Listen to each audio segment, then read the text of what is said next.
Mas Habib, kalau dengar pernyataan dari Sekjen Gerindra, kabarnya Pak Prabowo sedang mencocok-cocokkan jadwal untuk merancang pertemuan dengan Ibu Mega. Sejauh mana update dan agenda pertemuan itu akan apa sebetulnya? Ya, sebentar saya sedikit menanggapi Pak Umam dan Pak Basarah ya soal tadi pengepungan PDIP. Sebenarnya kadang-kadang kita kan overanalysis, overthinking, Overthinking. cocoklogi kan ya. Cocokologi. Padahal kalau kita ada di pusaran politik kadang-kadang hal-hal yang sederhana terjadi di kita dianalisa macam-macam dari luar. Jadi seperti disampaikan kata Mas Basarah tadi, soal misalnya banyak yang partai politik yang ke Pak Prabowo, karena memang secara objektif kalau ke Pak Ganjar itu kan sama dengan memberi gula ke teh manis. Memberi gula ke teh manis, lebih manis lagi gitu ya? Ya artinya sudah manis ditambah gula, jadi melengkapi yang sudah Manis. lengkap 20%. Ya kan kalau ke Pak Prabowo kan tentu kan Lebih besar lagi. Partai Gerindra ada di belum dapat 20% sehingga tentu lebih membutuhkan partai-partai tersebut, dan karena lebih lebih berharga maka akan lebih dihargai, iya kan kalau di sini. Kurang lebih begitu. Ada juga hal-hal misalnya pertemanan lama dan lain sebagainya. Jadi nggak ada lah ya ini karena frekuensi besarnya sama, nggak ada mengepung dan lain sebagainya. Saya pikir jauh dari tuduhan-tuduhan tersebut. Yang kedua tadi ditanyakan soal pertemuan.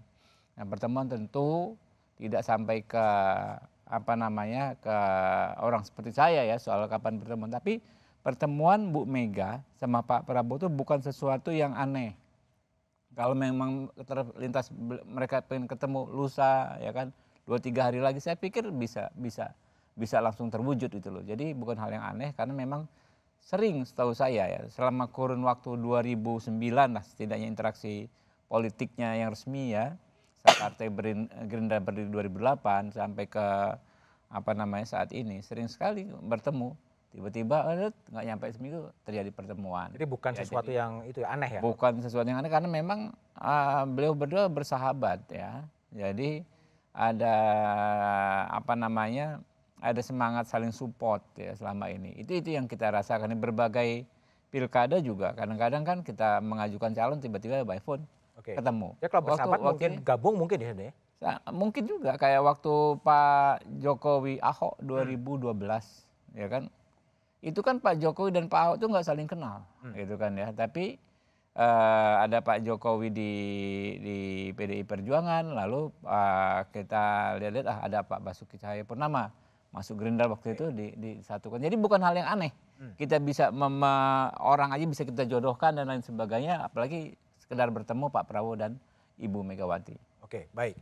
Mas Eros, ini juga mungkin diingat oleh Habib, mungkin bukan overthinking, tapi sekarang dalam percakapan-percakapan di panggung belakang, bukan dalam panggung media, bahwa politik Indonesia 14 Februari 2024 juga tidak mungkin bisa dilepaskan dalam geostrategi geopolitik global yang sedang berubah.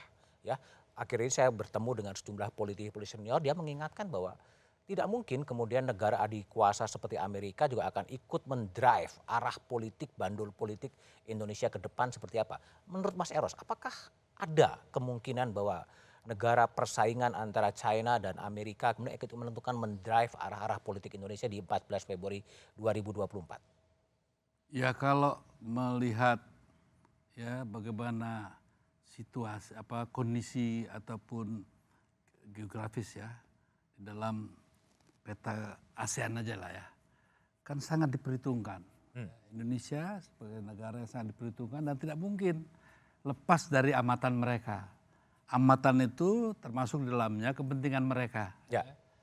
Dan tentunya kan dulu memang ada blok barat, ya, blok timur. Sekarang kan sudah ada polarisasi gitu ya. Multipolar. Konstelasi baru lagi yang tentunya ini juga pasti akan mewarnai gitu ya perhelatan pemilu 2024. Akan tapi saya tetap berkeyakinan kan ada sementara ini ada sengaja diedarkan semacam notulen, dokumen Girgis lokal lah. Girgis lokal. yang sudah mulai mengatakan soal ada CIA dan macam. Justru saya melihat ya itu pasti ada pengaruhnya, tapi yang sangat besar pengaruh itu aku rasakan ketika para pimpinan partai kita di sini ya lupa bahwa kekuatan sesungguhnya di kita adalah persatuan rakyatnya. Ya. Kalau kita kuat itu tidak begitu signifikan ya itunya pengaruhnya. Tapi pada saat kita dilemahkan dengan politik divide et impera mereka gitu ya, maka kita akan terlemahkan.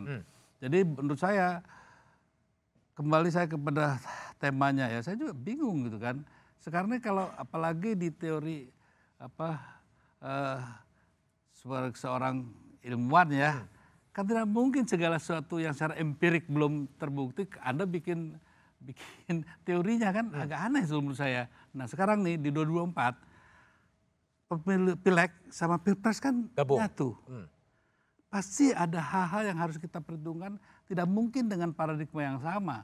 Ya, memasuki 2024 masih pakai paradigma 2019 kan agak aneh. Kenapa? Di sini nanti pilihan personal lo kan lebih mengejala ya.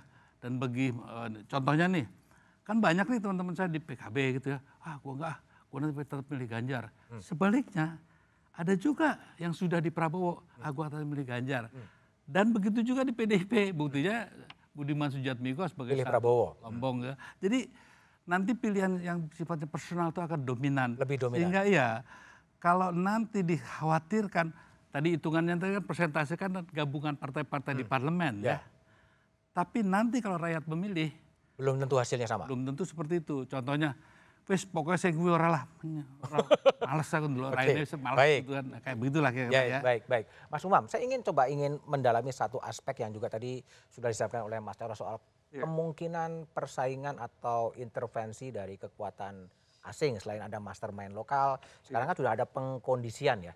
Dokumen-dokumen seakan-akan dibocorkan atau sengaja bocor atau kontra intelijen yang terjadi. Sejauh mana itu bisa bermain?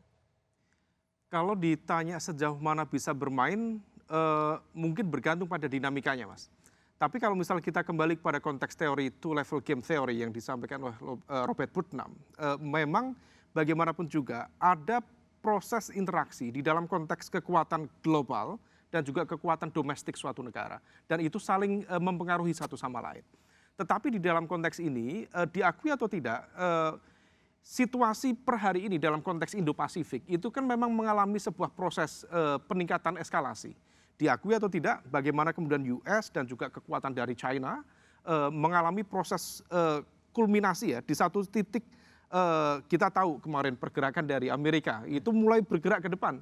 Bukan hanya pangkalan militernya di Darwin, udah mulai maju ke Papua Nugini dan mendapatkan legalisasi dari parlemen Papua Nugini secara bebas dan tanpa batas untuk menggunakan pangkalan militer itu. Tetapi di saat yang sama, China juga semakin kuat dominasinya di wilayah ASEAN, Indonesia termasuk wilayah Indochina, Vietnam, Kamboja, Laos, tingkat dependensinya semakin tinggi. Nah, terkait dengan konteks politik di Indonesia, saya juga berkeyakinan bahwa elemen-elemen itu tetap memiliki kepentingan besar untuk menentukan bagaimana arah kepemimpinan Indonesia ke depan. Tetapi dari hasil komunikasi, Mas Budiman, saya pribadi berkomunikasi dengan teman-teman dari salah satu negara yang tetangga, yang dianggap sebagai Deputy Sheriff of the United States of America in Indo-Pacific region. Ada juga satu forum secara terpisah dari elemen negara yang dianggap sebagai musuh dari kekuatan yang tadi juga, yang mengatakan bahwa dari hasil diskusi kami, rasanya basis ideologi tidak menjadi satu isu signifikan.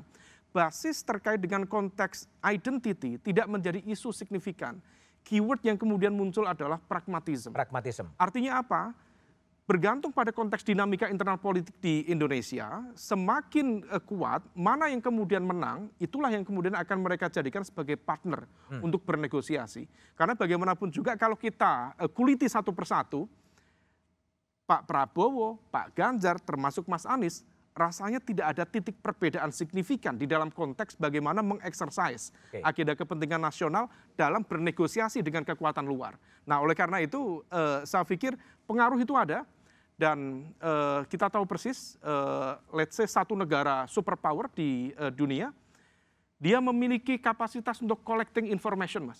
Dan teman-teman dari peneliti, NGO, mendapatkan sejumlah proyek terkait dengan penelitian-penelitian tertentu dan itu adalah bagian dari data intelligence gathering. Kapan akan digunakan, untuk apa, menghantam siapa, memperkuat siapa, that's part of the game. Oke, baik.